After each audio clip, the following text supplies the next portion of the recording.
All right, everybody, I'm going to give it just a couple more minutes to let a few more people come in.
Okay, I think we're almost ready.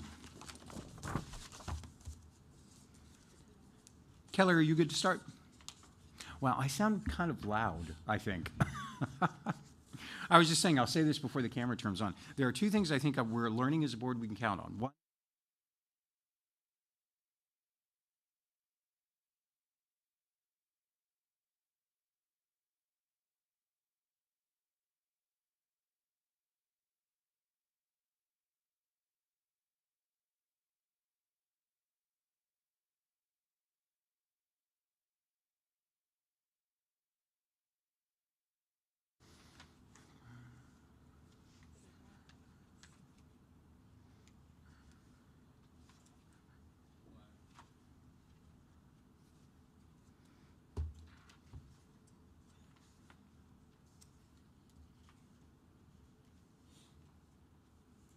all right, so just a question, are we on right now? Yes? I was waiting for the light to go on. Oh, okay. Well, that's been entertaining to anybody who's logged on. Are we on? Are we on? They don't have this problem at the Academy Awards. All right. Well, thank you all. We do appreciate your help with all the technical stuff. So no wonder it's because the light wasn't on. All right. Well, welcome everybody. Happy March, and hopefully your year has gotten off to a wonderful start. And thanks to everybody who's here. It looks I'm assuming we have a quorum today. It looks that way, and I'm sure Kelly will. She's nodding that the answer to that is yes. As we wait for possibly maybe even a few more people to come on, I wanted to share something I was thinking about in the car. There was a colleague that was asking me, and I'm sure all of you get questions like this too. People come to you because they know you're on the board, so they'll ask you questions about certification. And I usually defer those more to our experts at the LEA level, although I can answer a good portion of the questions. But someone was asking about PDP points, and I kind of pulled them out again, and I was going over, and I said, well, now these are all the different categories and so forth, and this is what we came up with. And I had not looked at them for a little while, and I just have to tell you, this is what I was thinking. I was really proud of our work. And I hadn't looked at it for a while, but I was really proud of it. And I'm not going to get into politics, because I think the reason we can be so proud of our work is we didn't get into politics when we were creating them. And it took like 2-3 years to really go through each of those chapters and think about what we wanted to say are the requirements for people to become teachers and administrators and superintendents and so forth. And I was thinking, as I looked over that list of PDPs and the areas that people would be getting classes in or professional learning in, we were really driven by the needs of students. Because if we look at everything from the NAEP exam to our own numbers to just the scores in my school, students come to us with so many different needs, and they're so different. And the achievement gaps after 20 years following No Child Left Behind are better, but they're still there. And those are all kids sitting in the same classroom with the same teacher, and yet the learning outcomes seem to be so different, and they bring so many different needs to us. And I think when we were doing our work, whether we talked about the specific numbers or not, that was driving everything. So when I look back and I look at all of the different categories that we said, this is what you need work in, it was always driven to meet the needs of those different students who come to us. And looking back, it stood out to me so much. And I was just proud because I think no matter what the political climate we're in, left, right, center, whatever, our work stands up extremely well. So I don't know, I was just proud of it. So anybody who's been on the board, I know you guys are playing catch up if you're new to the board and you're looking at the things that came before you. But if you've been on the board for a little while, it's worth dragging it out again and taking a quick look because I think you'll get the same feeling of pride that I had. So that's just me, but I wanted to start out on that note. All right, so let's go ahead and get straight into business, and we appreciate those of you that have been waiting for a little bit. So we have a recognition of guests. Do we have any guests? Frank, you're here. Frank Skinner from MSEA. Anybody else as a guest that anyone needs to recognize? All right, and I'm waving at Frank over there. Thank you for being here. All right, that moves us into our next section, which is public comment. And I believe we do have public comment today, and I think that we might have more than one or just one. And I think that comes from MSEA. And I'm waiting. Kelly, are you going to do an introduction? No, I'm sorry. I just got a message that the YouTube sound isn't working. Oh. Okay. So let me pause for a second because it looks as though we're having problems with our YouTube feed right now. May I suggest that we consider announcements as well? Yeah, okay, well, we could... But we'll wait for the YouTube sound. Yeah, let's wait for the YouTube to come up because I don't want to leave anybody who might be following out.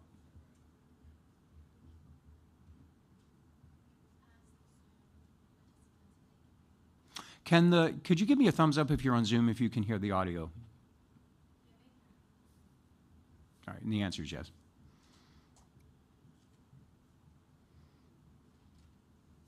Okay, so we're good to go. Okay, all right, so I believe we have public comment. Kelly, can you do the introduction here? Yes, Ms. Jamie Sapia from MSEA is joining us virtually today.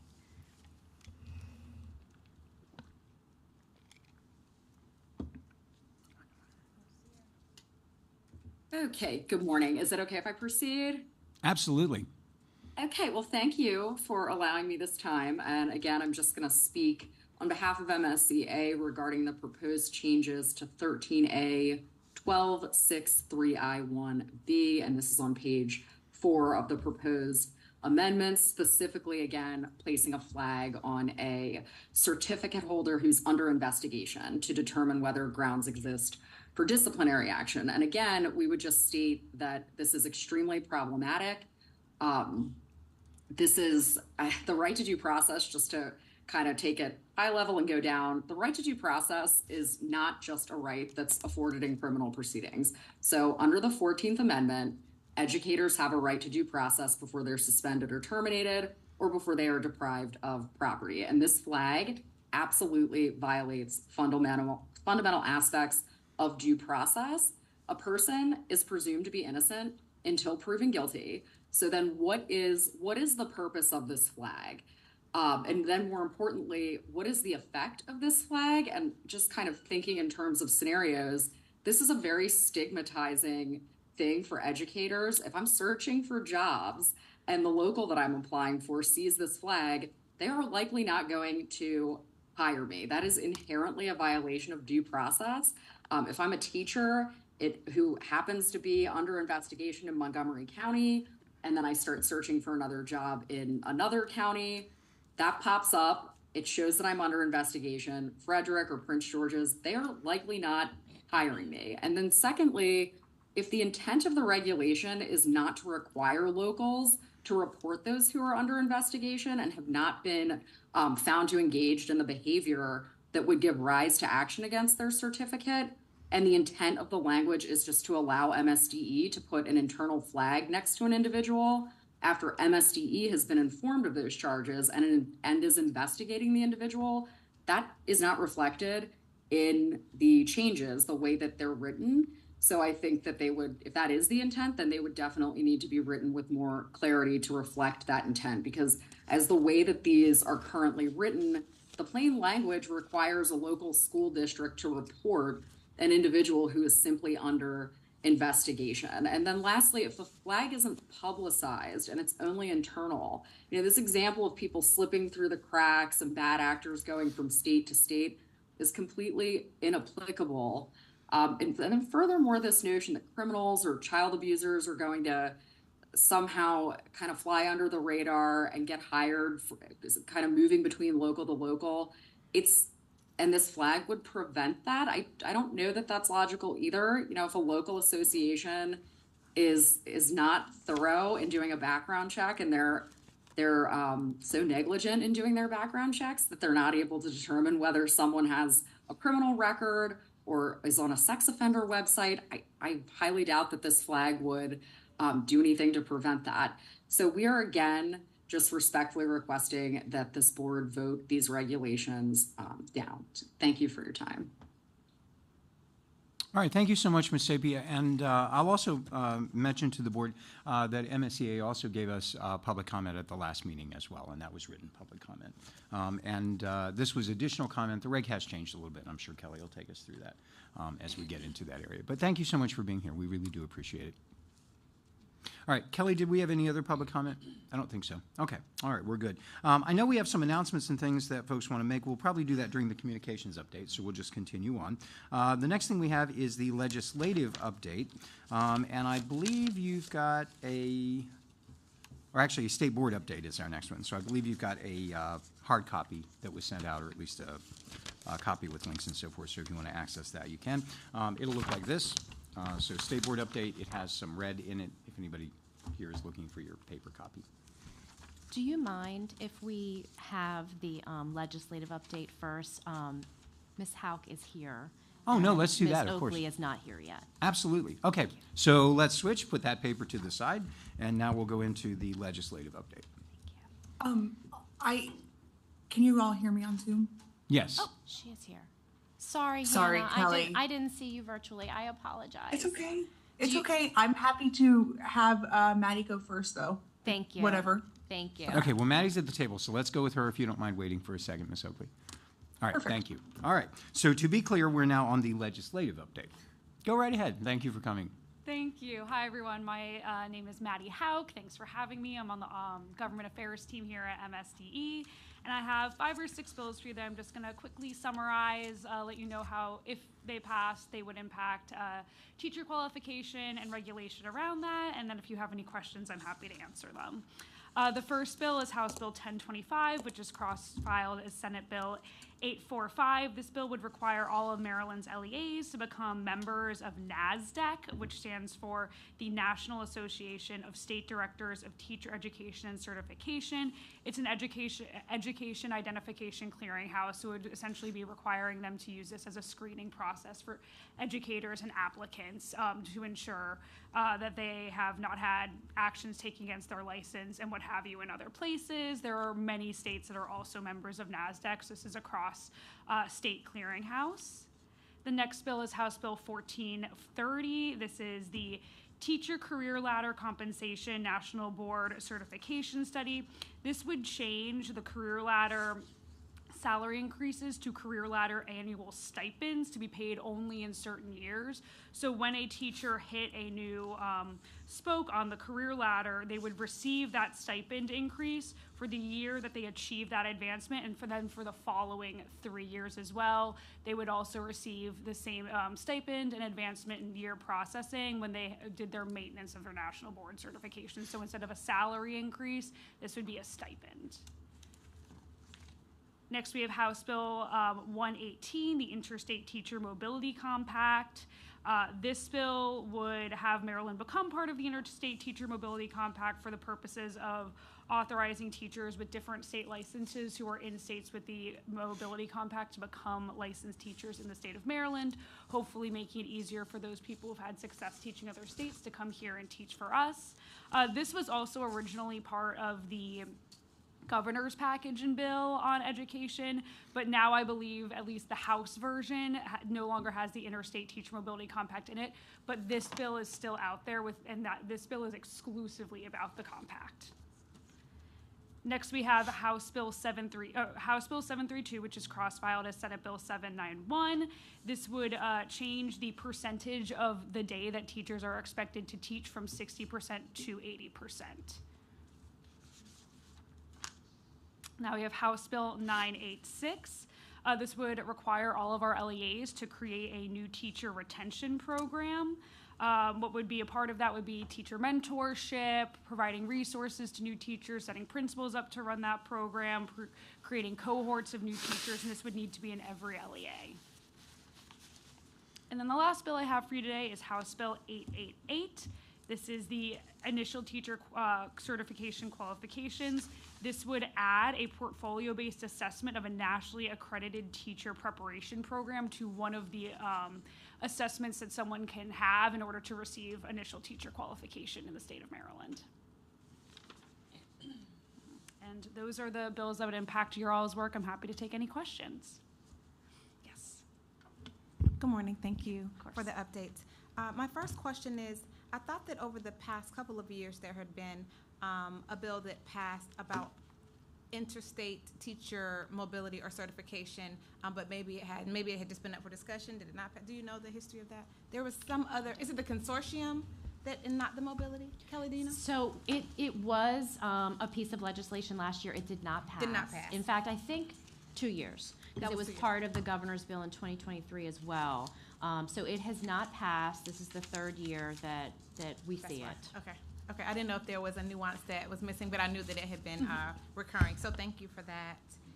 And okay, and we'll get Nikki in 1 second. And then for NASDAQ, just a point of information: a lot of the IHEs are already members of NASDAQ because we use that for our model code of ethics when we are preparing future educators. I thought that would be a helpful point. Thank you. And Nikki has her hand up. Yes. Oh, yes. Thank you. Hello, good morning. I believe Karen was before me, so I'm going to cede to her to go first. Miss Yoho? Thank you, Nikki. Ms. Woodward, Dr. Woodward, I couldn't tell the order. Yeah, I happened to be in Annapolis yesterday testifying on SB 892, and we heard SB 845 in the Triple E committee, and it was funny because the closed caption kept putting NASDAQ like the stock exchange. And so just a couple of things, that it would be I think 23,000 for the entire state. There was a little caveat in the bill that they're going to relook at, that each LEA would have to be a member, but they were not looking for that expense to be translated down to the or pushed off onto the various school systems. And they, of course, had their background stories of people that had been hired that if they'd had this in place would not have been hired. So just got to hear that one firsthand. And a lot of these bills, I noticed that our Frederick County people were in on, or at least as co-sponsors. And the last one, 888, and I think, Darren, you had mentioned that one the last time. That's a couple of former teachers, Delegate Ebersol and Kerr, as well as Delegate Fair. So I think they usually have pretty good thinking when it comes to teachers, so it's definitely worth looking at. Thank you. All right, thanks, Karen. And I think we'll go next to Nikki. I believe you had your hand up. And Yes. then to Ms. Kirby. Yeah, no problem. I just needed some clarification. I know that Ms. Yoho just said that the cost wasn't going to be inferred to the locals, but was there any discussion around who would incur the cost of joining these organizations, especially given how many of our systems right now are struggling financially just to meet the everyday needs of their system? So could you provide clarity around that? And then I do have an additional question. So I know that the who will incur the cost has not been officially determined yet, but what Ms. Yoho was saying was yesterday during the initial hearing on this there was conversations about whether or not at the state level we could incur the cost as a state, which would, I believe, max out at about $23,000 total, and that would be for all LEAs. I believe that you can screen about 10,000 candidates at a cost of $1,200. So yeah, there is a lot of interest in the legislature figuring out if we can just make this a state level expense and then spread the NASDAQ membership across LEAs. And then the second question was just if you could repeat the bill number for the maintenance of certification. Yes, the maintenance of certification bill is bill number House Bill 1430, and that is the Career Ladder Compensation National Board Certification Study Bill. Thank you. Of course, thank you. All right, and then Ms. Kirby? Good morning. So, and it was slightly answered, but particularly for the bill that we have to do with the mentorships for the LEAs, is there a line in there about funding mandates, and that would the state come up with that, or the LEAs, or how would this be funded and ultimately scaled for something? There is not funding for this right now. Okay. Oh, of course. Hi. Ms. Moore? I had a question on what was the House bill, what was the number of the teacher mentorship? The teacher mentorship bill is House Bill 986, and it is New Teachers Retention Program. Thank you. Yes, thank you. All right, and then to that end, I was just wondering, do you have like a PDF copy that actually lists what the bills are that you could maybe send out? I absolutely do, yeah. Yeah, okay, that's great. All right, I was looking through mine because I thought maybe it came out before, but that would be wonderful if you could send Yeah, it. absolutely. I can send it. I'll send it to Kelly to circulate to all That's of you. perfect. All right, thank you so much. All right, yep, Ms. Shockley? Yeah, since we're talking about legislative updates, just so to get ahead of them and not have them, because this is also important to have what has happened. But I do have, and you please feel free to correct me if I'm wrong, that tomorrow there are a couple that are of interest, I think, to this group, including the discussion of SB 517, the primary and secondary education public school employee salaries. That one has an alternative high-quality credential that I think this board might be interested in. And then also SB 879, as there'll be a discussion of a definition of dual enrollment discussed. And I think that this board has quite a bit of interest in both of those. So I hope that's helpful. Excellent point. Any other questions? All right, and then Karen Yoho had mentioned House Bill 888, and I did go to Annapolis, and I did provide testimony on that. I did not represent the board in that testimony. It was just me, although I identified myself as chair of PSTEB, but I made clear that I was only speaking for myself because we haven't discussed that bill. Historically, though, that bill does go back a long time, and that's largely dealing with the portfolio-based assessment requirement. Previous members of the board, and some of them are still on the board now, had concerns about that because so many states were dropping that as a requirement. And there were a number of reasons. It was extremely expensive. For a lot of schools, it was redundant. Portfolio-based assessments are part of their teacher training programs, and then they have to pay for a very expensive program. There were a lot of studies that, depending on the product that you were using, seemed to show a high level of bias. Dr. Zebley was on the board at that point, and he helped pen a letter that was supported by all the members on the board. And what we got was a piece of legislation that went through a year before last that basically said if you're in a teacher induction program at an LEA, then that requirement would be waived. The problem was it was still there if you were in a four-year program itself, and that created a little bit of a contradiction. So as a result, that's what House Bill 888 is supposed to address. What we wanted to make sure was we weren't removing any kind of barrier if a school wanted to give it, because a number of schools really find it useful. They find it useful for technical writing. They find it useful for, they say, will often increase their passage rates for people seeking national board certification, and they often use it, as I said, for their accreditation. So if a school wants to do it, that's great, but there was this sort of you have to do it for one, but you don't have to do it for the other, and this would kind of even it out. So that's what 888 was, so I just wanted to mention that. And also, true to Karen's point, yeah, we had some folks from Frederick County there, and one of my former students is a delegate who had helped work on the bill, so it was very nice to sit by him and give some support for something this board, or the previous board, had talked about so much. So it was a matter of great pride for me, so I appreciated that. All right, any other questions before Ms. Hoke leaves? Yeah, Darren, sorry. Just one other thing. So crossover day is March 17th. And so I personally with Mabe, as we look at these bills, unless it's, one of the committee chairs or leadership, if they don't already have a cross file, by this time they've got a real uphill battle. So kind of putting those in the context of ones to either worry about or be sad that they're not going to move on too much. Doesn't mean they won't, but it's just an uphill battle. Okay, and I appreciate that point of order as well. All right, anyone else? All right, thank you for an excellent summary, very well organized and easy to get through, so Thank you so much for having me. I'll make sure you all get a PDF of these. Okay, that's wonderful. Thanks so much. All right, and so on to our next. Now we're going to go to the State Board update. And as I said, you've got the document that has some hyperlinks in that and so forth. It's the one that looks like this if you're sitting in the room and you're looking for your hard copy. And for that, let's see, we have Ms. Oakley. And thank you so much for waiting and us going out of order. We appreciate it. We're ready whenever you are. Good morning, everyone. So I am going to walk us through the summary of actions from the last month's State Board meeting, and then I am going to kind of preview what our two committees, our Education Policy and our Education Transformation and Finance committees, will be addressing next week, and then also just doing a quick run through of what the March updates will be for the full State Board meeting. So I hope this is helpful, but please let me know if this is too much information, and I will adjust for April. So during our February meeting, we approved a few LEA calendar request modifications. We adopted a couple of COMARs, and we adopted the alternative social studies standards. The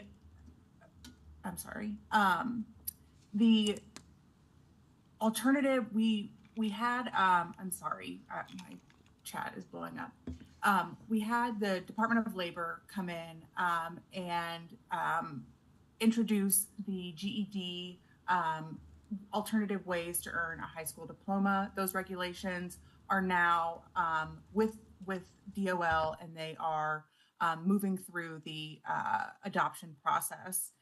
We also adopted, we voted to approve the permission to publish for the administrator licensor regulations. So those are moving through, and those will be ready for public comment in the coming days.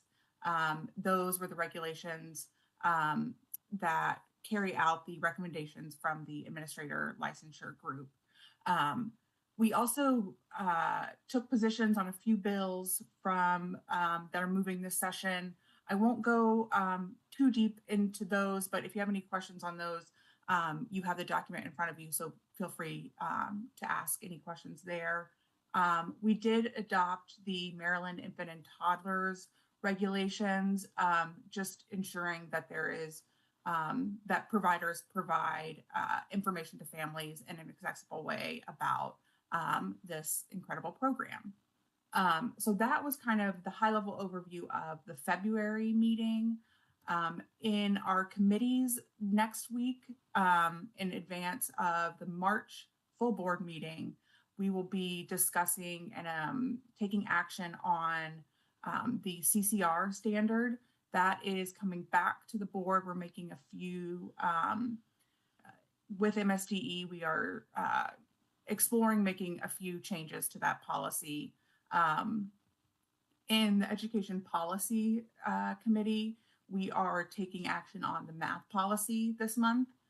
So that will go through Education Policy, and then it will come to the full board.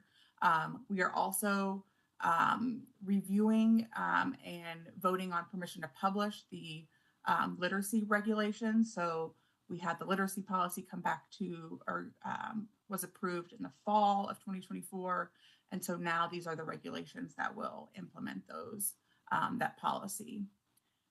The revised social studies standards are coming back to the committee, and those will be for adoption. And then I think we have a couple of COMAR that are coming. This is alterations for public agency administration. So we're taking action on those, and then permission to publish on a few COMAR items related to issuing and types of licensures, licenses for specialists and administrators and supervisors. And then in the full board meeting at the end of the month, we will have, it is Arts and Education Month, so we will have a few arts updates at the meeting. Arts and Education and Maryland Schools will be presenting. And then we also will be honoring, since it is the month that we are adopting or voting on adoption of math policy, we will have a few highlights of Presidential Award for Excellence in Teaching Math and Science, as well as a few other guest speakers around math policy. I believe that is kind of the big items for that we touched on in February and that we are turning towards in March. So if you all have any questions, happy to try to answer. All right, thank you for a great summary. We'll open up the board for any questions.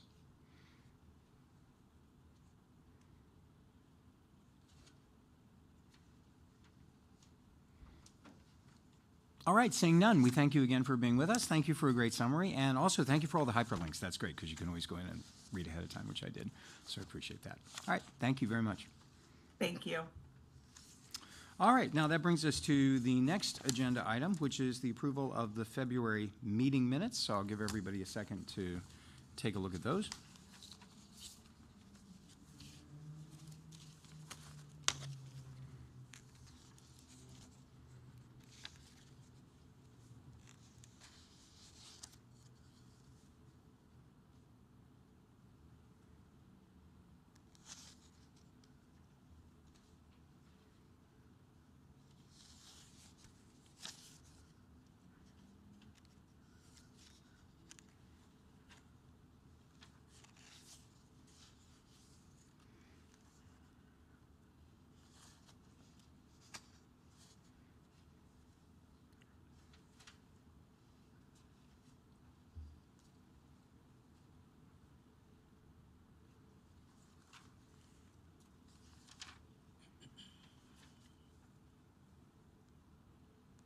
All right, did anybody see any additions, deletions, or corrections that need to be made on those?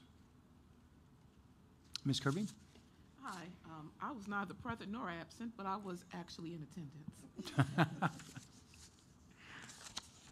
All right, so the record will show that Ms. Kirby was in attendance. And Ms. Woodward? That was the alternate date, so I was not able to attend. So it was not in attendance. All right, so Ms. Woodward was not in attendance. Can you turn your mic on? Oh, I'm sorry. Yep, of course.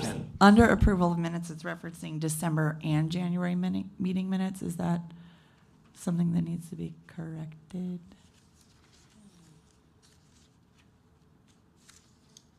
It's the approval of January meeting minutes. It also references December meeting.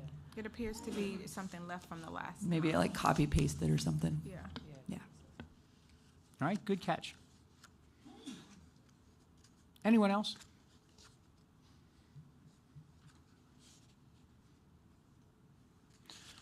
All right, I will entertain a motion to adopt the February 13th, 2025 minutes with the additions and corrections and deletions as noted. Dr. Taylor. All right, so Dr. Taylor moves. Do I have a second? All right, Dion Kerbeam seconds. All right, any additional discussion? All right, all in favor, just signify by saying aye or raising your hand.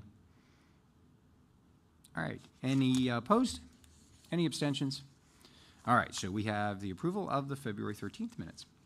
All right, that brings us now to the communications update. This is also where we'll put in announcements. And we were also just thinking, as we set the agenda for next time, one of the things that we used to do is kind of go around and just talk about what was happening out in the different LEAs and so forth, our experiences, especially pertaining to our work. So as we set the new agenda, I think that's a good idea to bring that back as well. Dr. Shockley and I talked about that. I thought that was a good idea. So at this point, we can go ahead and just put that under the communications update. Kelly, did you have anything else anything to start us out with that? I know we've got a few other things around the room too. I do. I did want to make this board aware of a recent charge from the governor's office. Along with other agencies in Maryland, the MSDE has been charged with working with federal workers who are looking potentially to change their careers at this point. If you missed the press conference that the governor delivered, I recommend that you check it out. We have already updated our Teach Maryland website. We now have a landing page for federal federal workers to learn quickly about some of the licensure options in Maryland. I know that after the press conference, my office received an influx of phone calls and emails, and I know that I've spoken with some of our educator preparation providers who have done the same. So we are wrapping our arms around federal workers, and as all of you know, teaching is such a wonderful second career, so we really want to engage this population to recruit them into the workforce. All right, excellent. And Kelly, are you thinking of, putting together a group? We could talk about that now if you want. Sure. Let's do that. I think that would be excellent. So one of the things that we've been talking about internally and with the governor's office is, what our licensure pathways, our current licensure pathways, and are there pathways that are appropriate for individuals who may very well have a terminal degree in a subject area, but they've been spending their career doing something else. So looking at our regulations, we don't really have that right now. So I would love to see maybe a small subcommittee from this board be willing to do some fast work. This is of critical importance. This is not something that we can kind of allow to go for months. This will take some concentrated work. But we're here and we're ready to do it, and we would love some participation from this board specifically, maybe 3 or 4 individuals that we can, meet virtually and really flesh out what some potential licensure options could look like for someone who has, a doctorate in a content area, or someone who has occupational experience that lends themselves to teaching, but they don't have that pedagogical knowledge. So that is my recommendation. All right, and I would be in full support of that. I'm just going to throw that out to the board, but give me a thumbs up if you think that's a great idea, because I'd like to move forward with that. Okay, that's great. Now, a lot of times we'll do this where contact Kelly if you want to do that, but I think based on the timing here and the gravity of the work and the need, let's just do that now. I know, Dr. Shockley, you said you would be interested, correct, in serving? Not to put words in your mouth, but I think you mentioned that. I would be willing, yes. All right, so we'll need about, 2 or 3 other people? All right. Darren also. Oh, go ahead, Dr. Taylor. I said I would be willing also because at our last meeting, this came up and we were in full agreement that federal workers might be the new workforce in teacher education. Chris, you want to be a part of this too? Well, I mean, I run an alternative track right now at Frostburg and have for the last over a decade. I would love to be a part of it. Just from my experience, I think I would have maybe something to offer. All right. Anyone else? All right. And Nikki, you're raising your hand. Yes, I'm raising my hand, but I also have a question too. Oh, go ahead, please do. And maybe it's for the small group to engage in, but isn't there a track and a licensure option that's like an adjunct licensure? Yes. And so I guess I question, my question's around like, for the immediate support. So let's say someone has a degree in, Noah's been hit, right? So a degree in meteorology. And so they would be able to offer immediate support in some type of programming now. And so I wonder if that's a track, and Kelly could just give me some more clarification because I'm not as familiar with that adjunct licensure that's available. That's a great question. But I am in on the work. Yeah, Kelly, jump right in. Sure, absolutely. So I do think, and we actually talked about this morning, I do think that adjunct license is absolutely worth discussing with this subcommittee. And you're right, Dr. Woodward, today an individual could come in and get that adjunct license. However, there are limitations to that license. It's part-time. So a district is not able to request that license if they're going to hire someone of 0.5 or higher.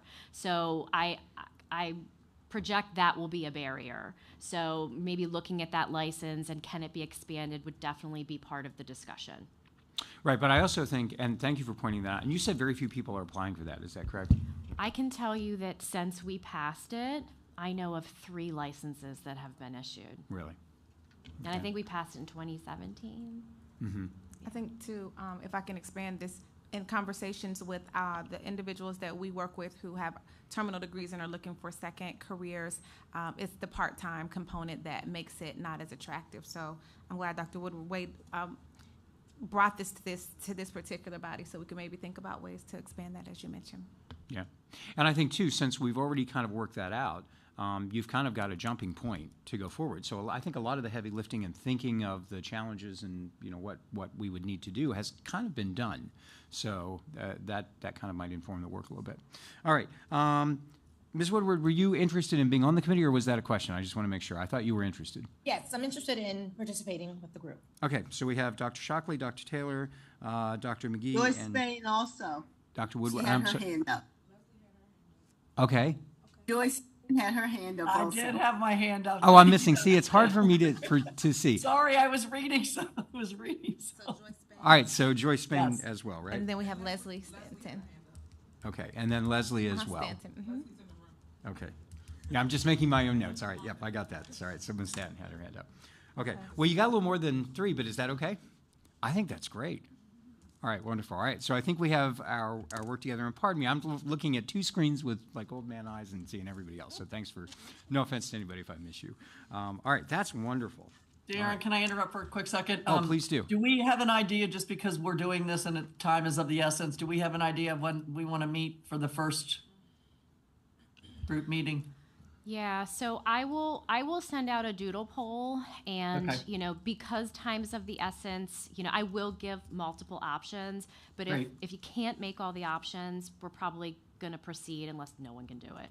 Got But it. I'm thinking, Joy, it's now the 6th. I'd like to get the first meeting scheduled the week of the 17th, and maybe we'll only need 1 meeting depending on how long people can give their time, but maybe 2 meetings, and I would like to see it like 1 week and then the next week.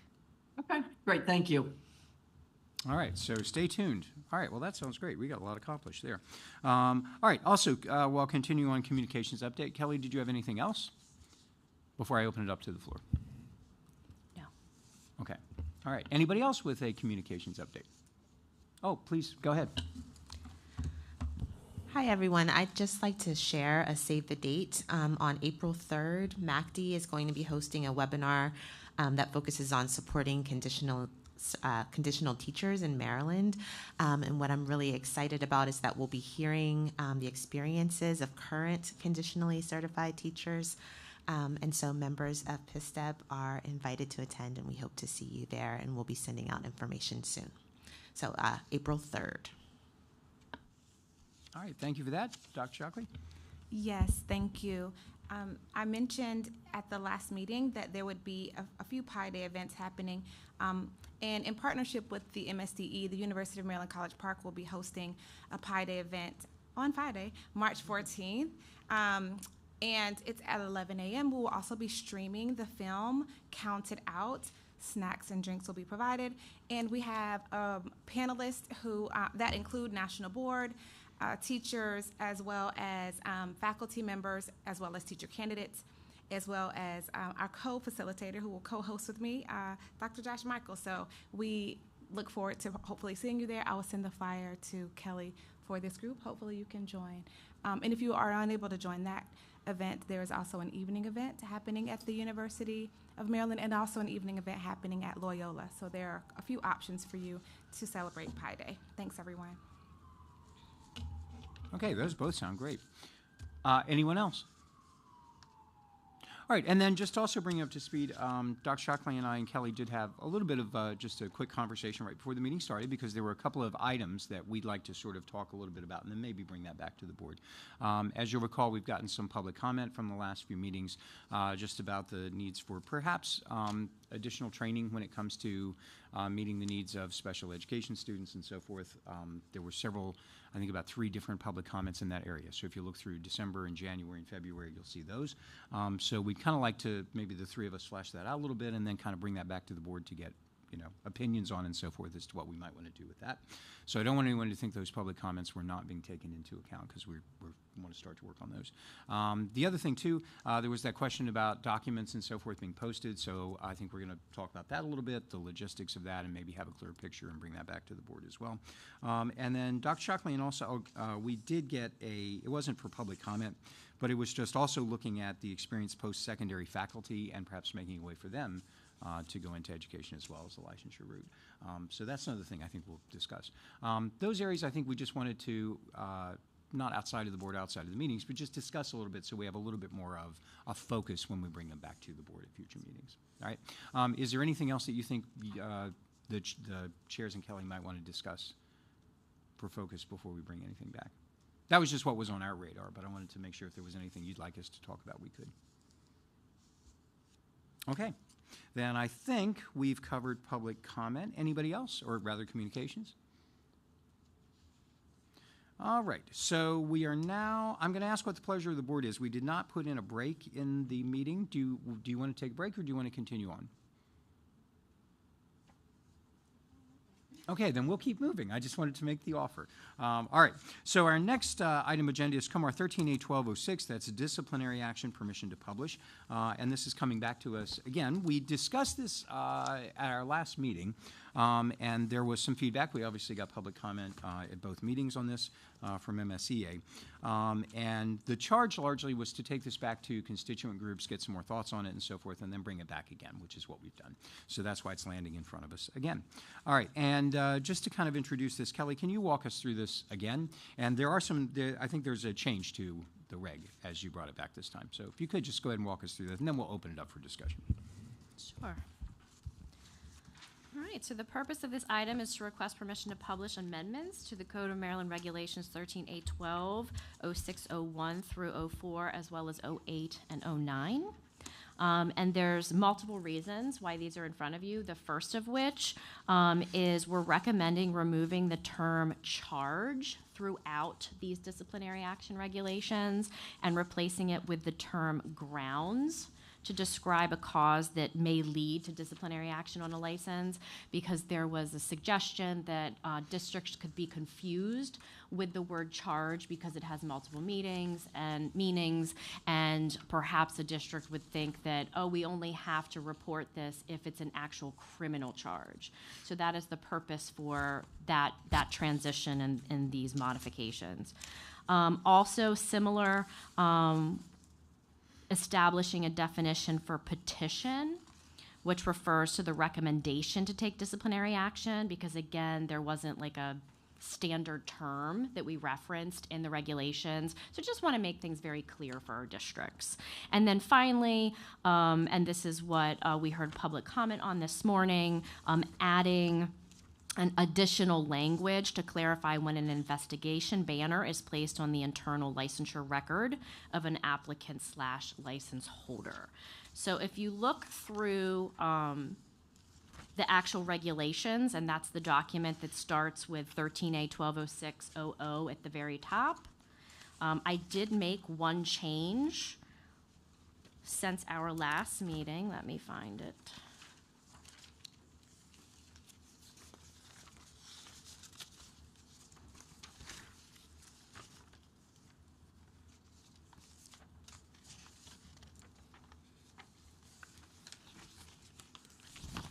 We don't have page numbers. It is the 4th page. And at the top of that page is the number 5, and it starts a recommendation on the type. So if you go down to the bottom of the page where we see I, placing an alert on an educator's record, the modification we're discussing is in 1B. That's the new language. It did read, is being investigated to determine whether grounds exist for denial or disciplinary action under Regulation 02 of this chapter. It now states, is being investigated by the department, that refers to MSDE, to determine whether grounds exist for denial or disciplinary action under Regulation 02 of this chapter. And as a reminder, the department also has the obligation to investigate when an individual is not employed in a Maryland public school system.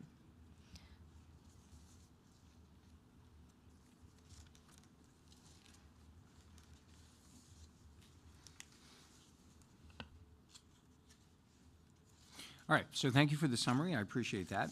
And that is the change that we had. You kind of floated that the last time and then brought it back to us with that in. All right, I'm going to open this up for discussion. And I see Karen Yoho. Go ahead. One teeny tiny minor editing on number 2 in definitions, the word grounds needs a opening quote. So, and then I have a question on the part you just talked about, because that was what we heard public comment. Can you talk about, and I'm losing it.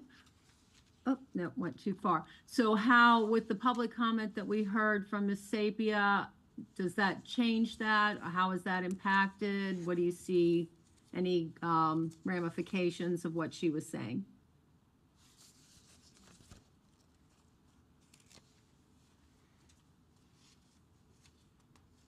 All right, Ken Kelly. I think that's a question for the board. I mean, would you like me to respond to her comments? Or did you want to discuss as a board? Well, I think it's both of us. You're welcome to Sure. respond to that, of Sure. course, and then we'll get the board's response as well. Okay, yeah, I'm happy to go first. So a couple things. I want to make sure that everyone understands the process, and I want to make sure that everyone understands what grounds means and the timeline of when something is reported, because I know that Ms. Sapia mentioned this in her comments. So when a district is the entity that is obligated to investigate and subsequently, if they find something, report it to the state superintendent, they report those grounds through a petition, and they make a recommendation to the state superintendent for action, whether it's a suspension, whether it's a revocation, whether it's a denial of that license. And when that comes in, that is the report. So the report happens, or the petition, if these regs go through, that happens after the investigation has been conducted. So in those circumstances, MSDE is usually unaware that something is happening. It's happening kind of on the ground at the district level.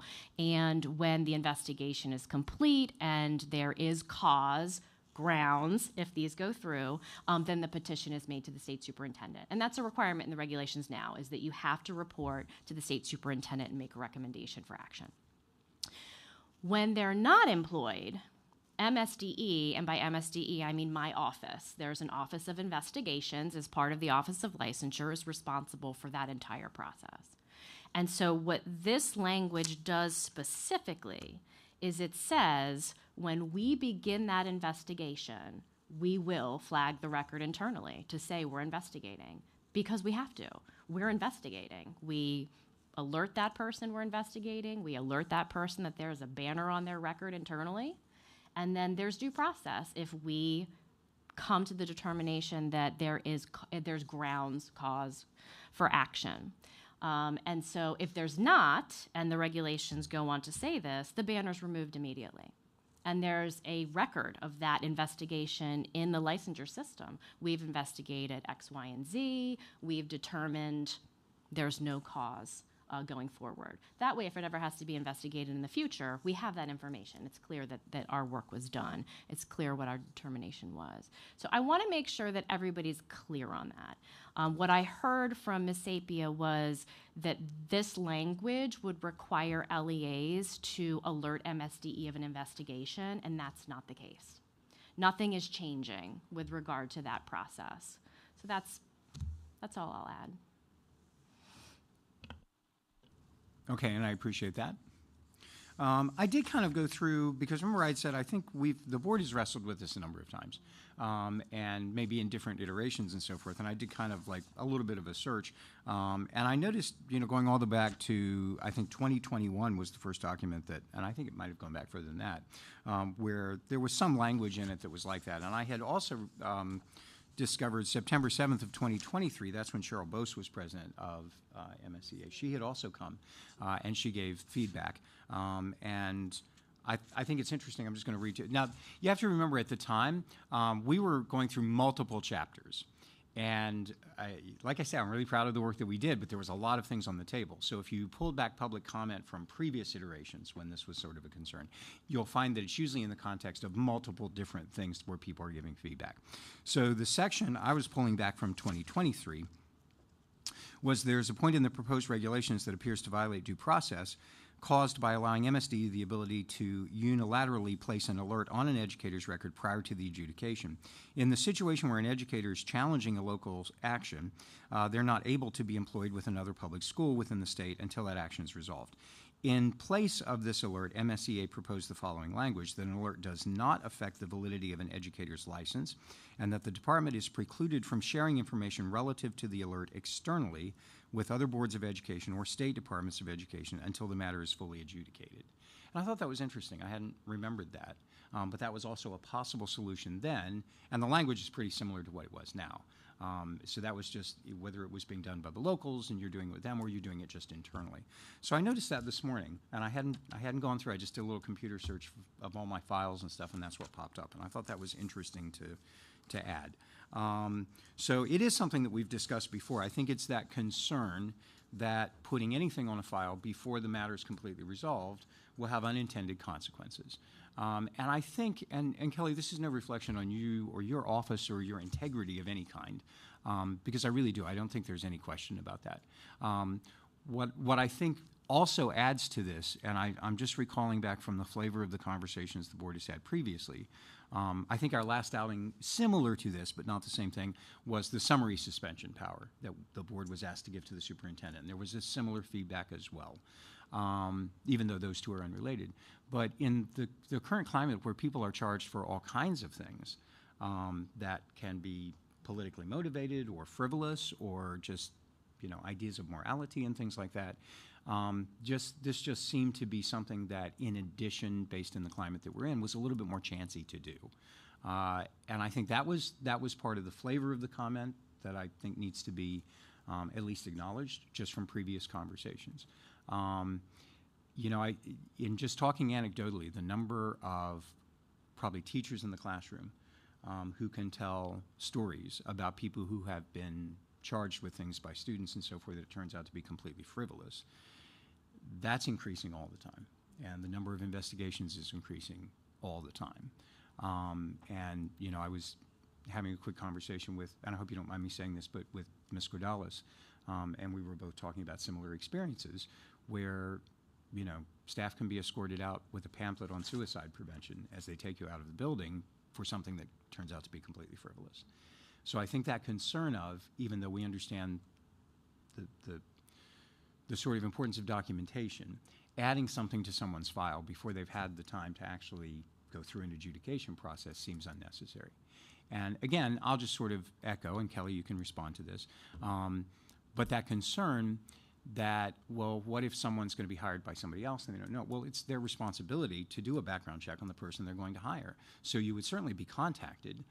So what would the necessity be? So I think that's another level of concern that we've heard. And I'm happy to open it up. I just wanted to sort of summarize what I kind of remember as being previous conversations by previous board members and so forth, so we have a platform to discuss this in. All right, Kelly, go ahead, and I appreciate it. Sure, absolutely. And I understand everything you're saying. So again, I want to just provide a little more education. So again, there's nothing in these regulations that state that an LEA has to or should make MSDE aware of an internal investigation. We are not involved with that process. And the only language that we're recommending being added for the sake of transparency, because it is how we do business, is when MSDE has to investigate something because, and I'll, again, education. So there's a number of ways that we potentially would put an investigation banner on an individual's record who is not employed in a district. If they are filling out the application, they are asked certain criminal history questions and questions about potential pending action or action that has happened on a license from another state. If they answer those questions in the affirmative, we have to investigate. That is, they're there to prompt an investigation. And again, there's lots of communication back and forth between that applicant and us during that time. That's number one. If they are a hit on the Maryland Sex Offender Registry, we get a nightly file. We have to investigate. If they have a action in another state and it hits the NASDAQ clearinghouse, we have a nightly file. So when we get that information, we have to investigate. Trying to think of the other ones. Those are the top ones. So when these things come to our attention, it is our obligation as a licensing board. I don't want to mix employment and licensing because we're talking about licensing here. It is absolutely our obligation as a state agency to investigate, and we should not be giving someone a license that has a cause for denial, or if they have a license, we should be taking disciplinary action if there is a cause, which we have established in these regs, it's limited causes, to take action on that license. That is our obligation as a licensing agency. So I just want to be clear that we are not talking about employment. We do not have the authority to do reference checks on employment. That's not what we do at the agency. We are focused on licensure. So to suggest that a district should be investigating the licensure process through a reference check, that's not how that works when it's our responsibility at the agency. We're not looking at employment. We're looking at licensure. So, nor do we have the authority to request an employee file from our Maryland districts. Did you know that?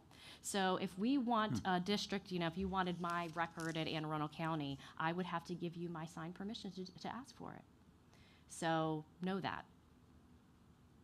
All right, that's extremely helpful. I guess a follow-up question I would have that obviously you have if your department is doing an investigation of someone, you have an enormous level of documentation of that investigation. So if you've already got documentation of everything you're doing, you've been notified by another organization, sex offender, whatever you're putting on the list, you have multiple documentation of what you're doing. Why is an alert an additional necessary step when it's already being documented? Sure. To an enormous degree? That's another question. No, it's completely logistical. So I've got a small but mighty staff. We have 6 licensure specialists. We have 1 investigator. They're 2 different arms of the licensure branch, and we have over 100 licensure partners across the state that are doing the state's work by issuing licenses on a daily basis to their employees because we've allowed our districts to have that luxury of we will train you and they will issue the licenses on the ground. It's more efficient. It's something we've done in Maryland for several decades. It's very unusual in this country. So when we're investigating, let's say I'm investigating Sean, and Sean has applied directly to MSDE, he's unemployed, or he's employed at a private school or in another state, and he answers a question on the legal application to say, I've had disciplinary action taken on my license in another state, or I have this conviction in my past that rises to the level of what's in the regulation, and it's not all convictions. You know better than most that it's only some. And so we have to investigate, and my manager of investigations has to investigate. Nobody else knows that. So what's stopping Dr. Keys back there from going into that application right now and issuing the license? And then Sean's hired by Dr. Bolson. So, I mean, these things take time. They don't happen in a matter of hours. They happen over a matter of weeks. So we have to ensure the safety of Maryland students, and we have to ensure that we're not inadvertently allowing our districts to hire someone who we're going to have to turn around in 6 weeks and say, they're not allowed to have a license. We got to pull it back. We can't let that happen.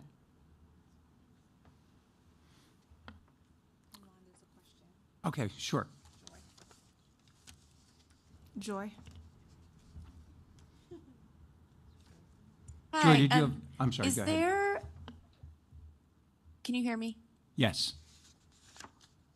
Okay, thank you. How would the potential state legislation about requiring LEAs to join NASDAQ impact? Like, is that potentially going to add information that otherwise would not have been known? Does it shift that burden of investigation at all? I'm just curious how that might impact this reg. Yeah, that's a great question. So it shouldn't impact this regulation at all because, again, we're talking about licensure and not employment. And the bill, which I think is a great bill, we've supported it as an agency, requires our local school systems to have access to that same information from the clearinghouse so that during the hiring process, they can look to see if someone is if they're coming in with action on their license from another state, they'll know immediately, okay, I have to investigate this before they offer them the job. As a district, that's what I would want. I would want to take care of all that before they apply. The only way that you can do that without having it at the district level is you let them go through the licensure application process first before offering the job. And we know that that's not happening, which I think is what's driving this bill, because we have unfortunately been involved in several situations where exactly that happened. The job offer was made, the individual was put in the classroom, and then lo and behold, when they went to apply for licensure, we knew right away that we had to investigate, but the contract's already signed. So it's to avoid that. So no, I don't think it will affect our regulations at all, and it's not going to affect any change in the onus of investigation, but it will give the districts another tool when they're making the decision on whether to hire. All right, Sandra? And I'm sorry, I saw Ms. Woodward you have your hand up. We'll go to Sandra next. So I have a question, because I'm just trying to balance the whole LEA versus the department piece of it.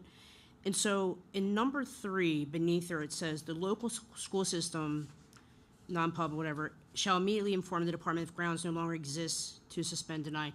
I thought it wasn't getting to MSDE unless the local school system had finished their investigation and said that's the position they were in. No, great question. So there have definitely been times when our locals have withdrawn because new information has come to light, or a non-public realizes like, oh, we've requested this action, but now we're withdrawing it. So they need to alert us if that happens immediately. And there's also a process that is involved in the regulations for when like an action goes to like OAH, and then it's withdrawn. So yes. So there may still be an opportunity for an LEA or a non-public to say, things have changed. We're withdrawing our petition. After they've completed their investigation? After they've asked for the formal grounds, after they've made the recommendation to the state superintendent. Yeah, it happens. Thank you, Kelly. Sure. All right, Ms. Woodward? Greetings. So I'm just trying to reconcile, and I think a timeline might be helpful for me. As many of you know, I've supported and served with Montgomery County's PAR, Parent Assistance Program. And so we've had situations in which an educator may be under investigation and on leave 1, 2, 32 months, right? For it to come back and they were found not liable for anything. And so that's, at a local level, is challenging how we deal with it. At the state level, I guess from my perspective, worst case scenario, this flag is placed on someone's record, and then we identify that for whatever reason it's it's not accurate, the information, the person is cleared. How long would this flag be on someone's record, and holding up their professional, all the things that go with finding employment, moving forward, becoming an educator? And so I guess if you could share like worst case scenario, you've shared that you guys are a small staff, so I can imagine you're juggling many balls, and so that's my concern around timeline, how long, and if you could just give some insight to that. Sure. So I can't give insight onto what happens at the local level. It's probably has 24 different flavors. So that I can't comment on. But again, theoretically, the investigation banner shouldn't be on the record. I did hear, I think it was you, Darren, that stated that, an LEA, an individual can't, when they're on administrative leave and they're being investigated, they're not going to be moving around. That is the local level. What I can comment on is when we do an investigation. So we understand that, pausing an individual's ability to have employment is a big deal. So we work very hard, and although I only have one investigator, I work very closely with her. The director of licensure works very closely with her. We have weekly meetings with our attorney so that we're not sitting on stuff. Unfortunately, we are at the mercy of a lot of other agencies. A lot of this is documentation that we request. So if we request through a Public Information Act request, we request court records all the time. We request documents from other state departments of education. So we're very quick, and I can say we're very quick about reaching out and asking for the documents that we need.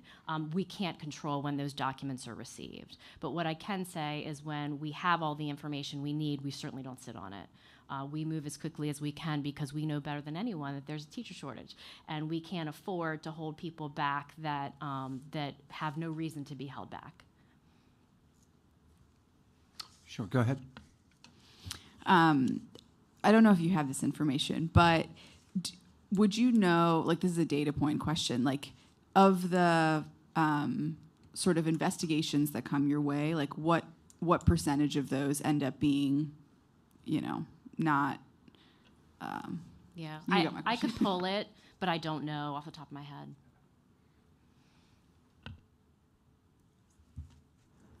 Sure, yeah, back to Sandra.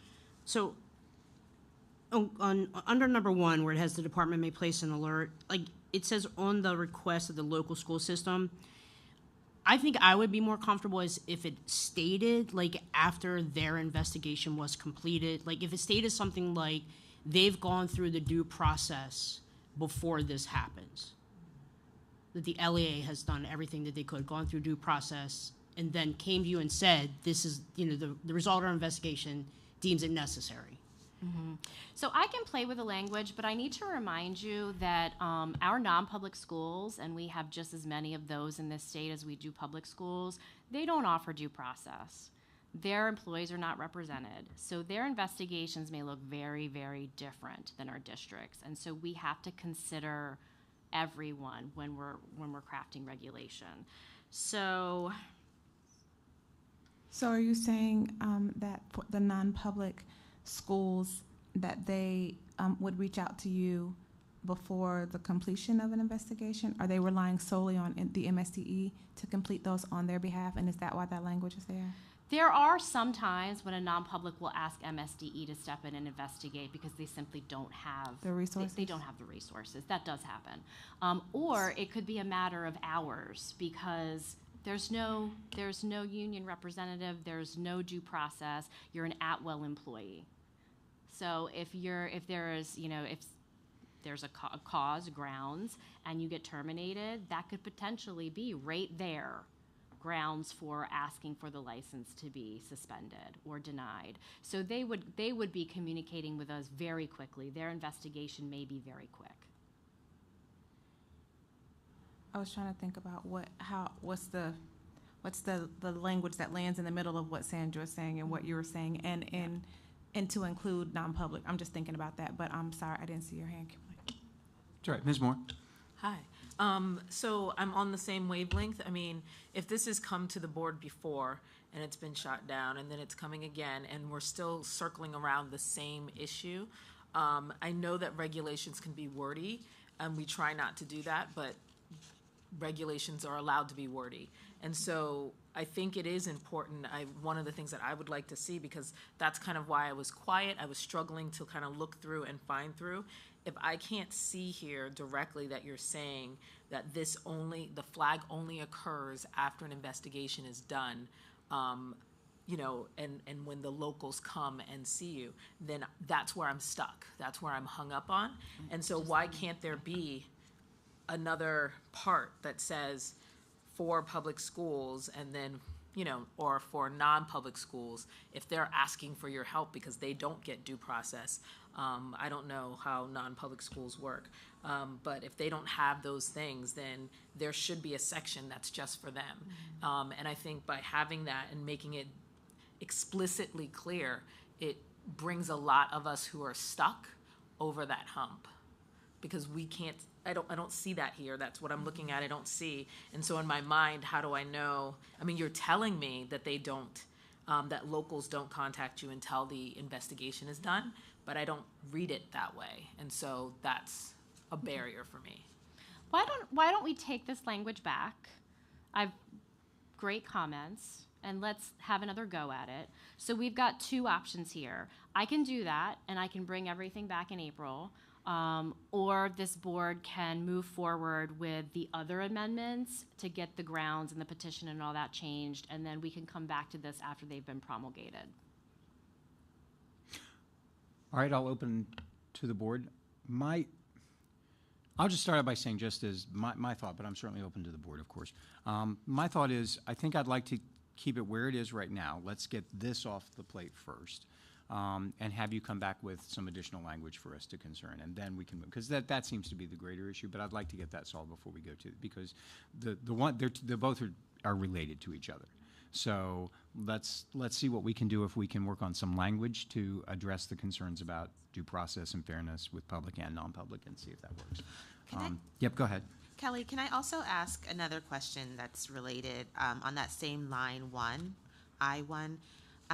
It says also on its own accord. And if you could share under what circumstances that might happen. Yep. So that one is the who can trigger the banner, and then the ABC is the how, or under what circumstances.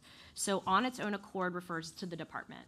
So that would then refer to B as it's written now if these regulations were actually adopted. So to answer your question, if the department is investigating to determine whether grounds exist for denial or disciplinary action under Regulation 02, that would be on our own accord triggering that banner. Okay, I need to think about that. Sure. It's a little confusing. Circular.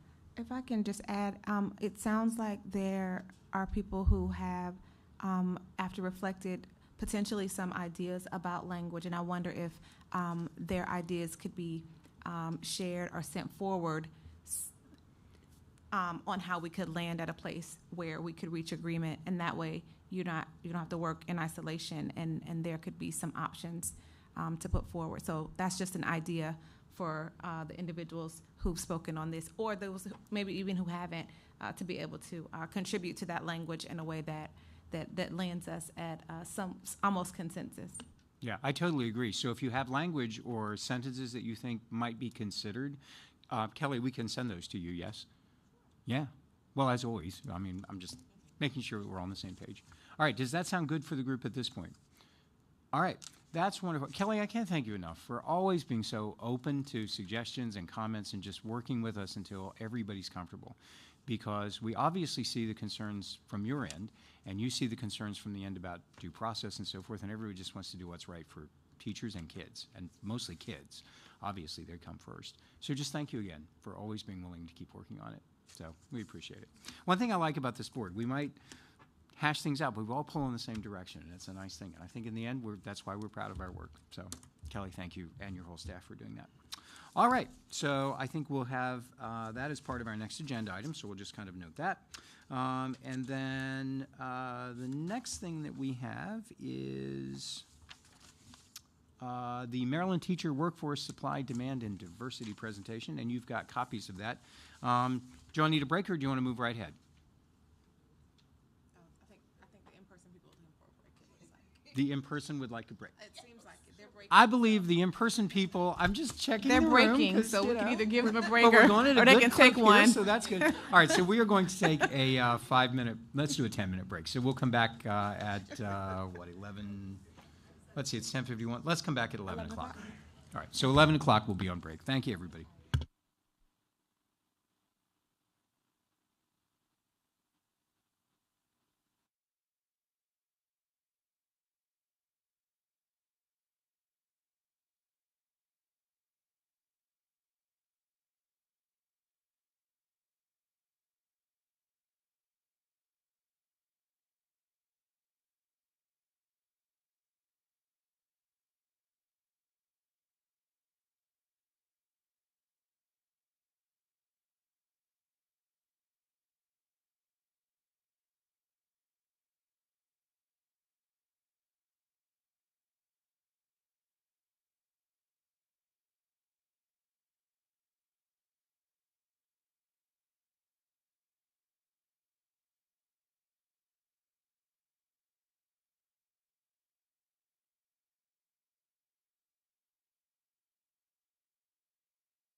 be slightly different than the 63,505. So taking a look at diversification of the workforce, we do remain predominantly white in Maryland. You can see that there's a gradual diversification, but certainly not where we want to be.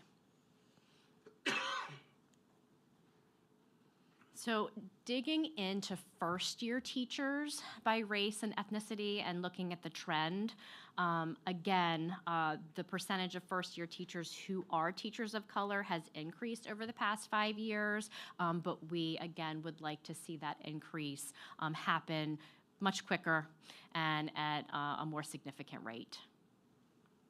And a new teacher in this slide is defined as having 1 or less years of experience. So turning to attrition, at what rate are we losing our teachers, basically? This slide breaks down attrition into 3 pieces. So school attrition means that an individual has left that particular school, but they are still in the same district. LEA attrition is they have left that specific LEA, but they are still teaching in an LEA in Maryland. And then the state attrition is that teacher left teaching in one of the 24 local districts in Maryland. So you can see here that Maryland's teacher attrition rate decreased by 1.3 percentage points statewide in 24-25, so definitely going in the direction that we want to see, but still we are seeing quite a bit of attrition, and I will tell you it's variable across districts. So again, digging into that attrition by years of experience, we can see, and I don't think anyone's going to be surprised by this, that our novice teachers remain the most likely to leave the profession, and that's 3 or less years. I will say that attrition rates have declined at all levels of experience, but again, the significance is pretty low. Looking at attrition by race and ethnicity, attrition rates again declined for all groups, but it does remain the highest. I have a question. We had a conversation, I think, in a presentation that offered some data. Maybe this was last year's report, but there was some conversation, I think even with the research office in a presentation to deans and directors around the state about how we can have additional data on some of the subgroups that their sort of population is not necessarily large enough to show what I would say statistically like some effects would be, et cetera, but we could benefit from, for example, some of our First Nations groups, teachers, Native American populations, et cetera. Do you know if there has been any conversation? Has your office received any conversation about the opportunity to have those data, even if they are small, just to know and understand how those groups are performing? I think it would be helpful for us. I know it's not necessarily easy, but I would hope that either through the MLDS or LEAs or some other unit that we work with, Department of Labor, some other group is collecting those data so that we could begin to study, hoping at least that certainly those populations are increasing in general, but how those populations are appearing in our teacher workforce data would really be helpful. Sure. So it would be helpful if you could maybe put that in writing to me. I've not had that request. My office has not had that request. I do not know if the Office of Accountability has had that request. Okay. They may have, and I'm just not aware of it. I think it was. Is there like a research? It's called the Research Office. Maybe there is an Office of Research in the division in the Department of or Division of Accountability. Yes. Okay. So they may be. But I don't think it would hurt for it to come to me as well, and then I can forward it on. Thank you. Sure. And Kelly, you're okay with us just jumping in and asking questions? Sure, absolutely. I was going to ask. Oh, no, I'm not shy. I was first going to ask if it was okay that we were jumping in, and then I had a question. If that's okay. I just want to call out on slide 6 this decrease in 1.3 percentage points. That may be small, but we should celebrate that, right? If you look at the years prior, so that's that's great. That's like the direction we want to start moving in. Do you have a theory, Kelly, on why this was the first, I guess technically the second year, but the first year that we saw a slightly significantly higher, or sorry, a higher decrease? So like what should we be celebrating, or like what should we be taking away from this decrease in attrition? I mean, I think there are several variables here. I would love to assume that a lot of this has to do with the good work that our districts are doing to retain and their induction programs. It could also, there could also be an effect of, okay, we're now a few years post-COVID, and so you can see that, our attrition during that period and right after that period was very high. So it could be somewhat a natural kind of graduation back down. But we also know that the blueprint has required all of our districts to have pretty robust plans with regard to supporting their teachers once they're on the ground. So I'd like to think that it's the work of our districts that is leading to this decrease in attrition. And absolutely, it should be celebrated. So thank you for calling that out. Anyone else? And Kelly, you said there's some variability, obviously, by LEAs. I think there's usually a slide that shows attrition by LEAs. Is that available? I can put one together. It's not a part of this presentation. Okay. I think I'd like to see that. Yeah. Yeah, and I'm thinking, because I remember I think it was a slide in a previous presentation, but I'm not sure. It was. But I think it was, yeah. So yes, I would like to see it. And I'm hearing other people say that as well, or seeing it. Okay, great, thank you. Go ahead. I'm back on slide 8. I don't know if you were going to say more about this slide, but I just wanted to remind us that maybe a few months ago we talked about having an exit survey for leavers, and maybe this is another opportunity for us to talk about how we're going to do that. With that in mind, if there was an interest from the MSTE to have IHEs help get that started or collaborate, lead it, whatever would make sense, or research offices in the local school districts jointly, we'd be happy to move that forward, because I think we could all benefit from having a deeper dive. And I know sometimes you also have a slide that has like a pie graph on some of the data that has been collected, but I think that we could figure out a way to streamline it and go a little deeper with some of the feedback we received from this board and other entities.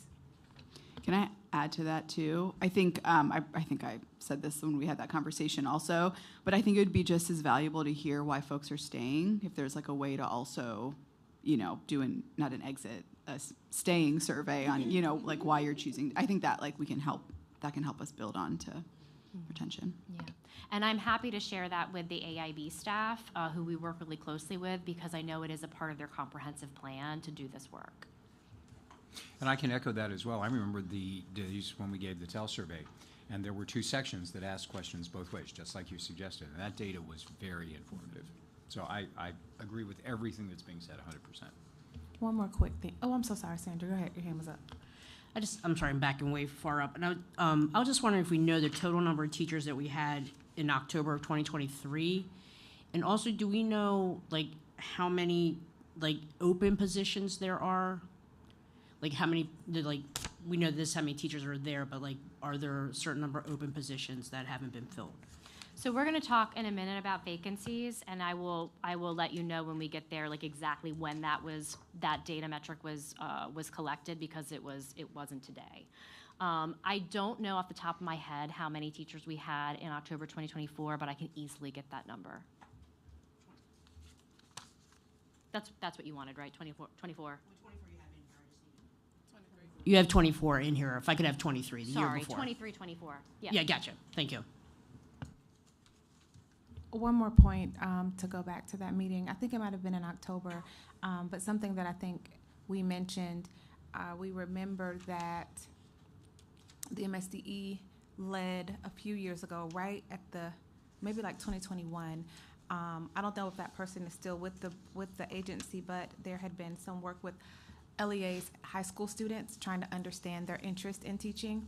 And so what we said we wanted to do at that time was either look at that data or have that happen again, start up again, since there is an instrument out there, and really look at from high school to either induction or just have some longer data to really understand the needs of the state, both from at the beginning of sort of the teacher pipeline, if that's what you want to call it, to induction or through, leavers, but really to understand the lived experiences and interests of the teachers, educators.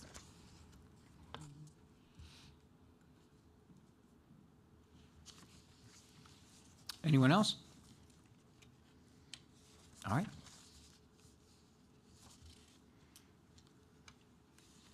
All right. Okay, so turning to vacancies. So this is collected as of the first day of school each year. So given it's March, I don't expect that these numbers ring true today. But as of the first day of school, you can see that we had a little over 1,600 vacancies, teacher vacancies, across the state in our public districts. That is a decrease. So again, the news is good. We're seeing declines across the board, and we're about where we were, almost exactly, during the 21-22 school year.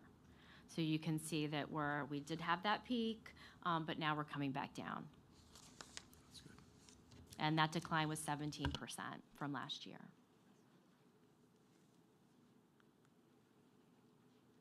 So you can't talk about vacancies without also talking about conditional licensure, because those two metrics really are two of the main ways that we think of what is our demand, right?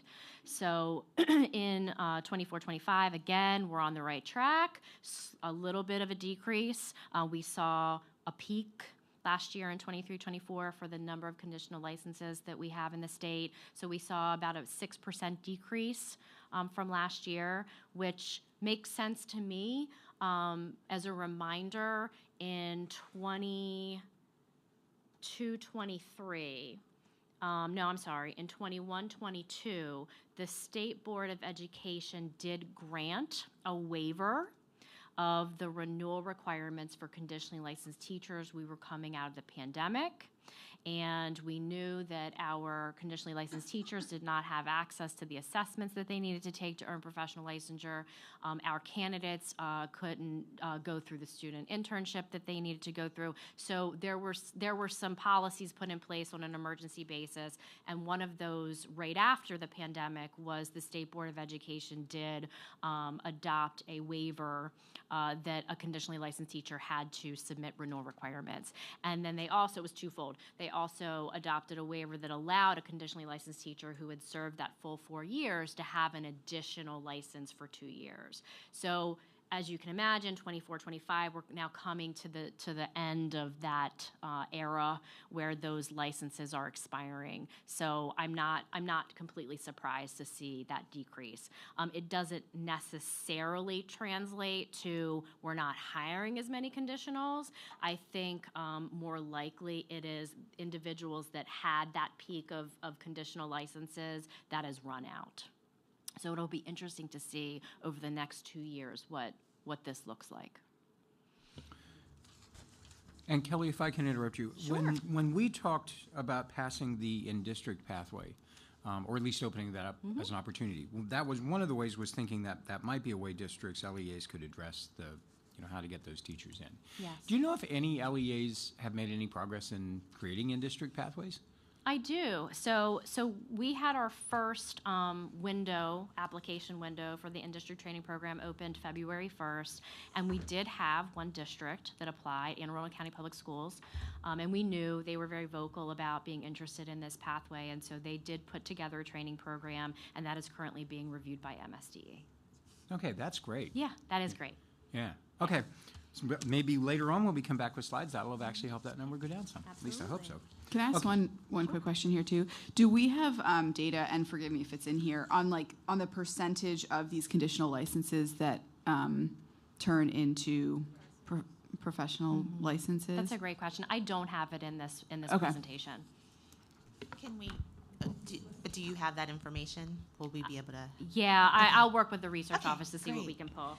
Would you be able to, I'm wondering if it would be able to be shared out or disaggregated by LEA and demographic, because as we get to slide 11, you talk about the demographic trends of conditional licensed teachers, and so I'm wondering for completion rates, what that looks like.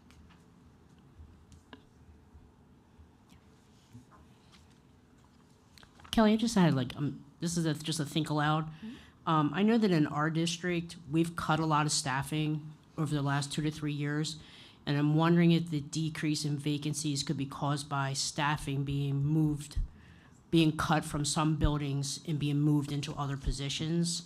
That could also impact the number of people needing conditional licenses. So it's just kind of thinking aloud if that's any factor in that. It could. We don't, at this point in time, drill vacancies down to the school level. It's a district-wide collection, and we only collect vacancies for teaching areas, principals, assistant principals, reading specialists, school counselors, I think. It's limited. So that collection is not going to tell us if there was necessarily movement. But it could absolutely be a factor.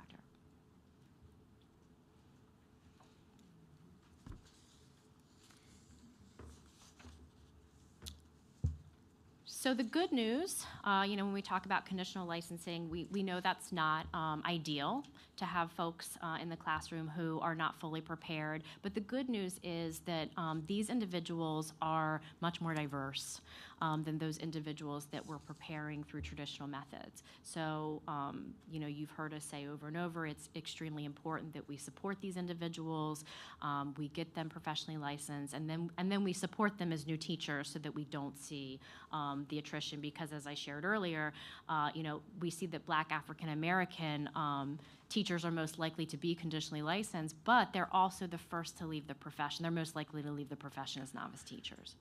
So definitely some work to be done to make sure that we cultivate these teachers and keep them in the classroom.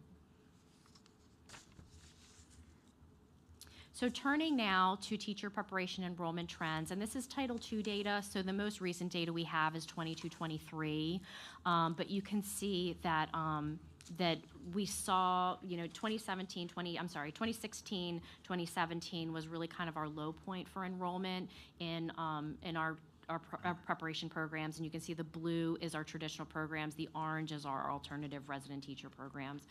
We saw an uptick through 21-22 and a slight decrease in 22-23. So we're still approximately, a little under 2,000 enrollees short of our 2013 levels, which is where we really saw the peak. And then looking at demographics for enrollment, we see our traditional programs on the left, our alternative educator preparation programs on the right, and we can see that our alternative programs are recruiting and preparing more diverse candidates than our traditional programs. So one way to look at, demand is, as I stated before, is to really look at vacancies and conditional licensure together. So this slide shows you what that would look like. So looking at, and again, we're going by the latest data that we have for our traditional completers. Now, we're not talking about enrollees, we're talking about completers. In 22-23 from our teacher preparation programs in Maryland, both alternative and traditional, we can see that the blue and the yellow, that's what makes up our completers. So theoretically, they're ready to enter the Maryland workforce, or they're already in the workforce because they're conditionally licensed and they've just finished. But then we've got this gap, which you see is our vacancies plus our conditionally licensed teachers for the very next year. So they've graduated in 22-23, and then in the beginning of the 23-24 school year, what does that gap look like? And if you add those two things together, you see that the gap is approximately 6,700. So turning gears, as you all know, the career ladder for educators is in the process of being established across the state. And so a lot of what that entails is providing funds and support for our teachers to go through the candidacy to become nationally board certified teachers. And so looking at the next couple slides are going to kind of dig into that MBCT data. As of October 2024, we have 2,279 MBCTs actively teaching. And what that means is it could be their primary assignment, it could be their secondary assignment, but somewhere they are teaching at the district level. There are more that are not teaching, but this slide is only showing those that are actively teaching. That comprises about 3% of the total teacher workforce. And in December 2024, another 1,200 individuals achieved NBC. So we don't see that in this data because that happened in December. This data was collected in October. So we are growing our NBCT pool better than anyone else in the country right now. For the second year in a row, Maryland was #1 for the amount of candidates that we produced for the national board. So that is excellent news. Looking at the composition of MBC teachers by race, we see that they are not only predominantly white, with only about 19% being teachers of color, but even, what is concerning is when we look at our percentages of white versus teachers of color for national board, it's actually even less than our total teacher population. So definitely some work to do to get, to recruit our teachers of color into the NBC candidacy. And I guess you somewhat answered my question, but do we have we drilled down to see why? Is it the lack of awareness? Is the lack of interest? I'm just curious. Yeah. No, I think we do have work to do and to drill down farther.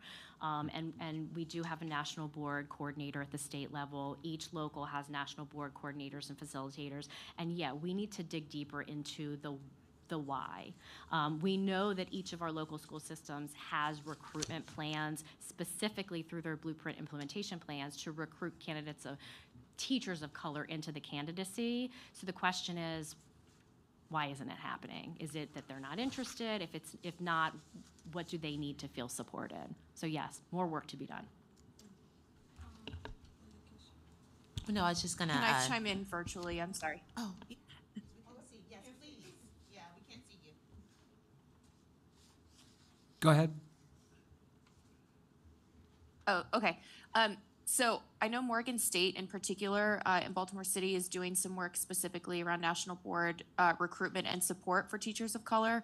I'm also very concerned about the impact of one of the legislative updates we heard for House Bill 1430, that taking away significantly changing the financial incentive for national board teaching certification, I think is going to have a big impact on what we see for these numbers. And if we are already concerned about the disparity between certification by teaching demographic, I think the change in that financial compensation is going to exacerbate that gap. I was just going to add another university, local university, who has now hearing that both Morgan and Bowie State, maybe those are places where we can, do some research and figure out. And I'm also curious about, again, completers, the demographics of the completion rates for Black educators, for educators of color who are pursuing national board certification, and why might they not be completing if they're not?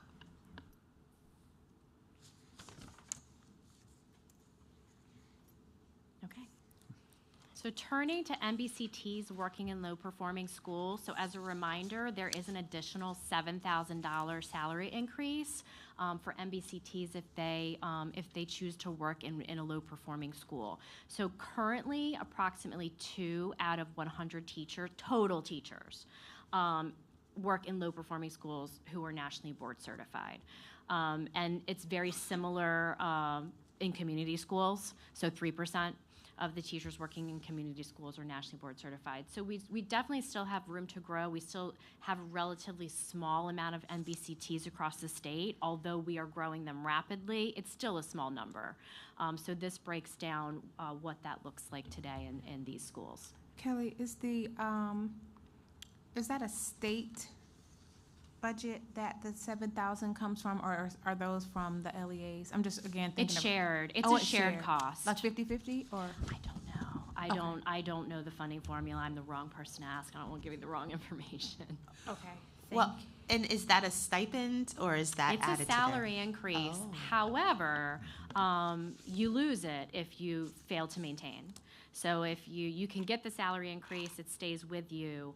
But if you choose to let that MBCT expire, Okay. you would lose that, unless it's been collectively bargained not to lose it. As far as the statute is concerned, you no longer are entitled to it, but a local may very well bargain that Through you their keep union? it. Yeah. Okay, thank you.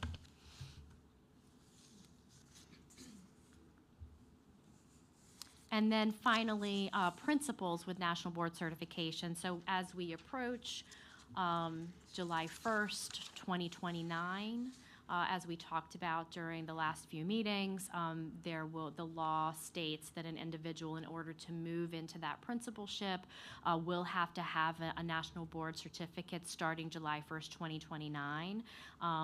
Right now, 2% of our principals are NBCTs. Can I ask one more question? sure. I don't remember from that conversation.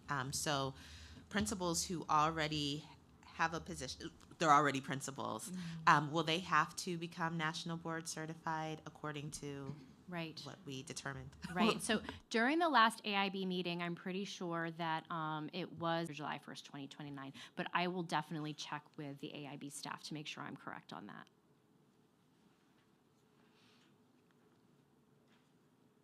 All right. Anyone else? I'm sorry, I've had my hand up. If you could go back to page 17. So Frederick County does not have any what are determined low-performing schools. Do you know how many other counties do not have that? I don't off the top of my head, Ms. Yoho. We do have that data, and I can easily get it for you. So that is a factor. I used to have a little issue with, when things were put up, earn 17,000 extra dollars. Well, not in Frederick County. And as far as the split, it depends on the county and the wealth equalization and all that. And if you want to look at some of the issues you were raising, that is why I was in Annapolis yesterday, was SB 852. It is Senator Karen Lewis Young's bill. It's entitled Blueprint for Maryland's Future Alterations. And the state superintendent's group, PSAM, had given a list of 30 items. This narrowed it down to, I got confused because there were also amendments to her own bill, but somewhere between 7 and 11, I think it was 11 alterations. And some of the things that it is being asked for is to cut administrators out of having to get NBC certificate or NBC, because it's kind of having to be molded to fit them, and it doesn't necessarily. Anyway, there's a difference of opinion on that, and there's just a lot of other areas. So it's not saying cut the blueprint. It's not saying it is asking for a study on, is NBC the best way to evaluate teaching, and also some differences with career coaches. So, you might look at that bill, and it was cross-filed in the House. So looking to just make the blueprint more manageable for school systems. And so I was there as the MABE representative. Anyone else? All right. Thank you, Karen. I'm sorry I didn't see your hand. All right, so turning to the national context, so according to the Learning Policy Institute, in their last update, in their 2024 update, 49 states plus DC employed an estimated 365,444 teachers who were not fully certified in their teaching assignments. So this is not just a Maryland problem. I know that doesn't make it better, but this is something that we're seeing across the nation. Similarly, 30 states plus DC published data on vacancies with 41,920 unfilled teacher positions. So if you add those together, at a minimum, we're looking at around a little over 400,000 positions that were either unfilled or filled by teachers not fully certified for their assignments, representing about 1 in 8 of all teaching positions nationally. And I will tell you that 49 states plus DC for that top bullet, one of the states did not report. So that it's unknown whether that state has any provisionally licensed teachers.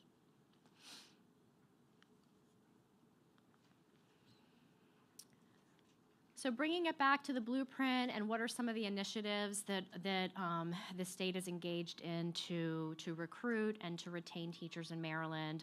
We're well aware on this board that there is a career ladder. It is being established. It establishes a teacher leadership track, which allows teachers who want to stay in the classroom the ability to do that without having to move into school administration to move up the salary ladder, if you will. The minimum base salary for teachers is slated to be $60,000 by July 1st, 2026. That is in statute, and we have been slowly working up to that as a state. Salary incentives for eligible national board certified teachers. As a reminder, we just talked about the $7,000 for MBCs who work in low performing schools. All MBCTs on the career ladder on that teacher 1, 2, 3, and then the teacher leadership side of the career ladder do have that $10,000 salary increase as long as they maintain their NBC. And then there are additional increases for the first 3 maintenances of NBC that are collectively bargained, so they're going to look different across the state. And all of those salary increases are a shared state-local expense. We also talked about this as well. Each LEA in Maryland has a recruitment plan for hiring and supporting high quality and diverse teachers, as well as a plan to recruit into the NBC candidacy for those teachers that are already employed. Local education agencies across the state have established Grow Your Own programs. If you remember the LEADS grant that was part of ESSER that we rolled out a few years ago, that has ended.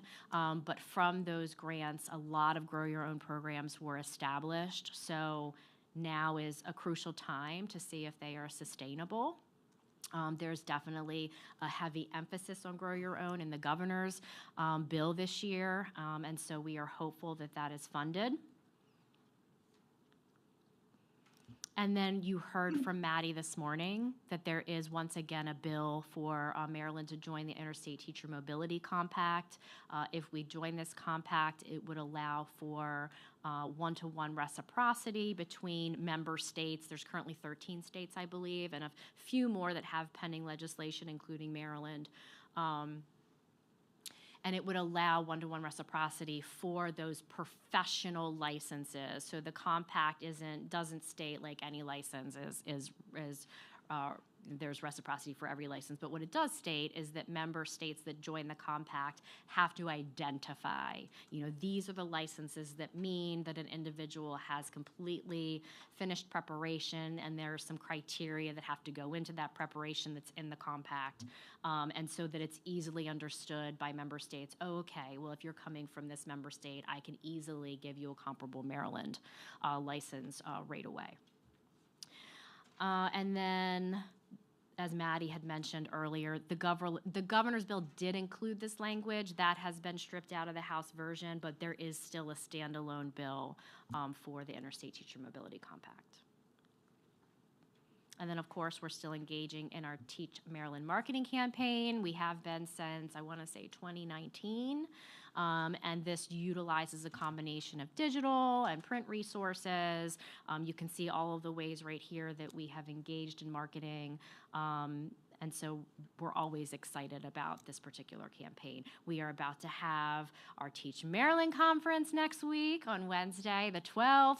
And it is a highlight of I know, our division's year, because it's an all hands on deck where all of the staff from the division, most of the staff of the division, we still have to have somebody here, they go to the conference and they get to engage with our high school students who who hopefully have an interest in teaching when they walk in the door, but our data has shown that when they leave, the evaluations have always across the years have stated, I am more likely to go into teaching as a result of this conference, which is great. So we're excited about that.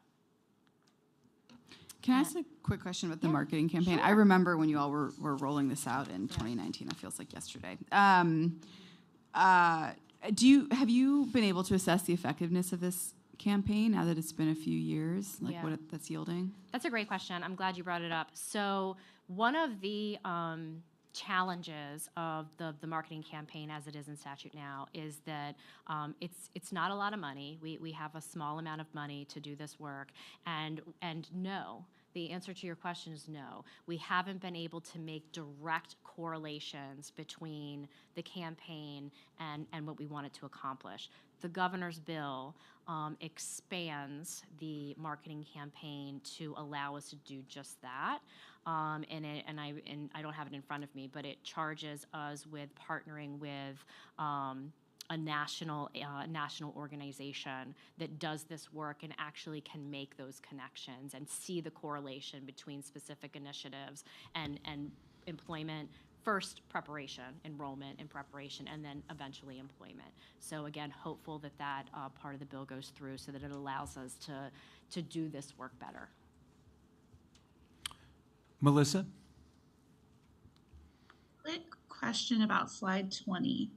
So the career ladder, can you refresh our memory or kind of tell us where that picks up? Because I know there's been changes to Blueprint all over the place. The career ladders are established by LEAs, but they still, individuals who want to be moved to the career ladder have to be MBC or have to be pursuing MBC? There you go. Sure. So, yeah, I can give you a quick overview of the career ladder. So as a reminder, the career ladder first level is state licensed teacher. Second level is a state licensed teacher who has either begun their national board candidacy, who has enrolled in a master's program, or has began a 30-credit course of study. To move to level 3, you have to either have earned your national board certification, or if there is no national board certification in your area of licensure, then you can earn a master's degree in the subject area. The statute is very explicit. Also on level 3 is the assistant principal. So they are on the same level, 2 different pieces of the career ladder, but your assistant principals do not have to have a national board certificate. They can, that's one way that they can move to that level, or they can have an advanced professional license in administrator. And this is where the career ladder is more of like a trellis, because after level 3, you've got 2 tracks. You have the teacher leadership track and you have the school administration track. So on the school administration track, we've talked about this a lot lately in the past couple of meetings. You have the licensed principal, and then you have the distinguished principal. And then moving over to the teacher leadership track, the first tier of that teacher leadership track is lead teacher.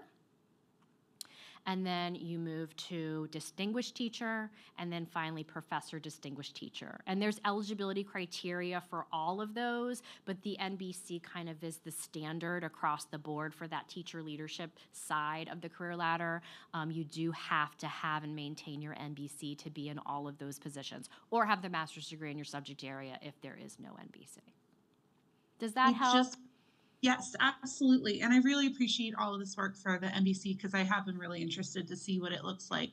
And my reason for bringing that up is if we look at the fact that 3% are sitting with NBCs across the state right now, and where we're pulling these people for these positions, I just worry about that split between going principal or being in leadership and still being able to maintain the classroom NBCs, and then also looking at that, as you already mentioned, that 20% of teachers of color, only 20% are NBCs. So just making sure that we're not closing opportunities for some of our educators as we move forward. Okay, and I see Nikki's hand up. Can you provide some clarity, Kelly? According to the blueprint, veteran educators do not have to join the career ladder. It's optional for them. So I just want to make sure that's still the language, that if, to join for veteran educators, they get to choose to elect to be onto the onto the career ladder. They cannot be forced by a system to join the career ladder. Yes, this statute has the terminology opt-in. So, and that terminology is still there, Dr. Woodward.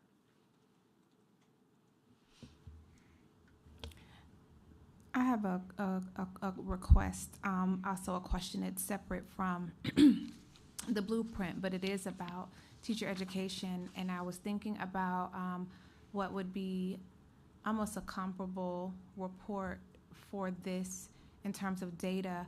I know Addison shared with us helpful data on literacy last time, and we did ask for, it probably was me, state level data that she said we could have.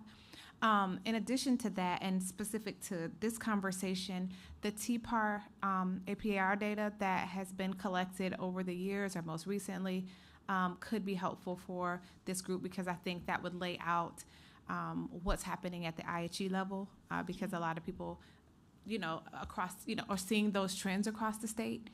And so if there is a way to even share just what some of those trends are based on what we submit for TPAR, especially with the new way that we were able to submit this year, might be helpful for this group and be a nice complement to this report on the teacher supply, because that's a big part of the supply. Sure. Based on these numbers, is the traditional pathway. Sure. And I am hopeful that the next time I provide this, next year, we're able to incorporate that TPAR, APAR data.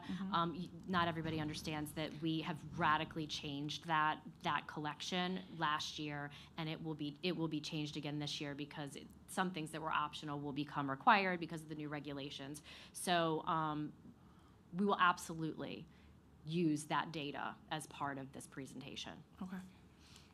Thank you. Any other questions? Do teachers who have an MBC, is their retention rate higher? Do we track that? I mean, the assumption is yes, but is...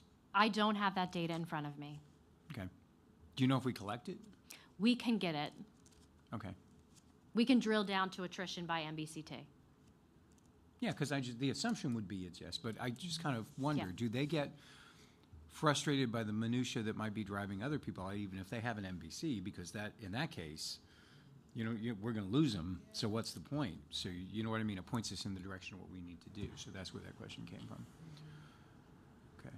I would anecdotally say that they don't leave, because I work with a lot of MBCTs, but I also would say that a lot of them get a second certification. Like if they change positions, they'll get certified in another position. So I've seen that as well. Okay. That's just anecdotally. I don't have data. Right. So yeah. Okay. Anybody else? All right, so I did hear the board asking for some additional data, so if we can get that, maybe an appendix to this. Not to give you more work to do, but it was all good data I think we were requesting, so that's great. May I say, Oh, since we're please going to do. talk about what the agenda is going to be for the next meeting, depending on what data is available, quicker, if so that we kind of keep the momentum in the conversation around this, anything that could be readily accessible for the April meeting, maybe that could be a part of the agenda, and we can keep the conversation going. I think that would be helpful, and also hold us accountable in our roles. Agreed. All right. Any other questions or comments about the report? Dr. Woodward's hand is up. I'm sorry, I didn't see that. Thank you. Thanks for spotting Okay, it's okay. I think that Sandy brought up a really good point, and I wonder if there's some data around it. I likewise have seen a lot of educators, they may be certified as special educate, they may have their MBC in special education, but over time, they've transitioned into a content area or now are secondary. And so I wonder what the alignment is, or if we have data on actual MBCTs who are teaching in the area they certified in. We do not collect as part of the staffing report, the area of national board certification. There may be a way for us to leverage the national board data. So I'll have to look into that.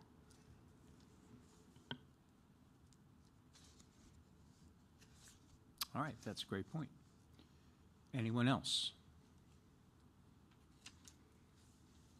All right, so obviously, thank you for an extremely well-documented presentation and guiding us through that with such clarity. We really do appreciate it. A lot to digest, and I'm sure a lot of us will be sharing this with our colleagues as well. Everyone's always interested in this report because it's always so interesting. So I get questions a lot like, do you have that? Can you share that? And it's always so well put together. All right, so thank you so much. All right, so now that leads us into the April agenda. So setting our items for that. So not in no particular order, and Kelly, you're really good at taking us through this, but I'm assuming by the time we have April, our work group for the federal workers transition will have had done at least some work, so we can get a little bit of background on that. We know that we'll want to bring back 13A1206, disciplinary action again, with some tweaks in language to address those concerns about due process. We also want to make sure we've got a place for announcements as well as communication update. So just a minor thing to add, but that's always good. There always seems to be a lot of folks with things going on, and I love that part. So that's good as well. All right, so what did I leave out? So we are thinking, and this was just a suggestion, but I'd love to hear others' feedback on the continuation of this conversation just in terms of data and what is available either from the report that Addison offered on literacy and the two different assessments, the tree and the foundations of reading by at the state level, or some of the requests that are available that came from this conversation around National Board Certified Teachers, around conditionally licensed teachers by LEA, and more. All right, so as we bring back more data, that continues. Go ahead, Dr. Taylor. Will we have any public comment? Yeah, of course. There's always the standard ones that we have. Okay. Yep, so of course we would want to have the public comment, state board update, legislative update, all of those. But yep, thanks for reminding. Approval of the minutes, of course. Then we'd have our communications update section for announcements, which all kind of blurs together, but it's good to separate those two. And then more data that you might come up with, so we continue that discussion. Yeah, I was also happy to hear the discussion about how we could probably produce better exit surveys to find out why people are leaving, because we keep seeing these attrition levels, and I've said that over multiple meetings, and it's nice to hear it being brought up again, that we can probably do a better job of trying to figure that out. And I love the idea of higher ed and the ideas that you all have on creating a good survey. So I think we've got some momentum, and I'm wondering if there might be some way to actually begin to sort of come up with a little bit of a plan or a proposal of how to do that. So that's something I think to think about for the next meeting. And if anyone wants to stay after and just, poke around with some ideas, that would be a nice idea as well. Not to meet outside of the normal meeting, but just say, you know what I mean, let's introduce this to the next meeting or so forth, but we've got some ideas we could take to whatever office is responsible. So, but yeah, we just need better data as to why people are leaving. And I've said before, if you sit in a faculty lunchroom, you get a pretty good idea. But to say that we can actually have that captured somewhere where it's nothing, where it goes beyond anecdotal, we need that, because that tells us what the remedies are. So, all right. So Kelly, did you have anything else for the April agenda that we didn't mention? And I'm catching you while you're writing, so I'm sorry. All right. Looks like, hey, we're pretty good. We're at 12 noon. We're pretty close to it. Anybody online with anything to add before we end the meeting? Just want to make sure I don't miss anybody. Can I say one quick thing? Of course. If you know anyone who is in teacher education or who is at a community college or thinking of coming into teacher education, the Maryland Teaching Fellows application is open and available. There's money for Maryland residents to fund their education. Please take a look at the link. I think that's really important that we share that widely because we know some of the barriers include cost, and if you are a Maryland resident, there are opportunities to get tuition and more. So the Maryland Teaching Fellows application is open and it is public. Please look for it. Please share it. Yes, and it also includes even if you are earning a graduate degree. So please write that down. And also, I'm going to email Kelly the Pi Day information. Yay. Okay, bye. Oh, Karen's hands up. Karen? I always love Pi Day. I just want to reiterate what you just said or echo what you said, Darren. For May, we get to sign up to go to the state board meetings, and I went in January, coming back in March. And Kelly's presentations, no matter where she is, are thorough, interesting, pertinent, really does an excellent job. So thank you. All right, and a round of applause. I hear people clapping. To you and your staff. All right, anyone else? All right, then without objection, I will say the meeting is adjourned at 11:55. Everyone drive carefully and sign off carefully, and we'll see you the next time. All right, thanks everyone. Bye-bye. Is this the right flyer? Oh, let me turn this on.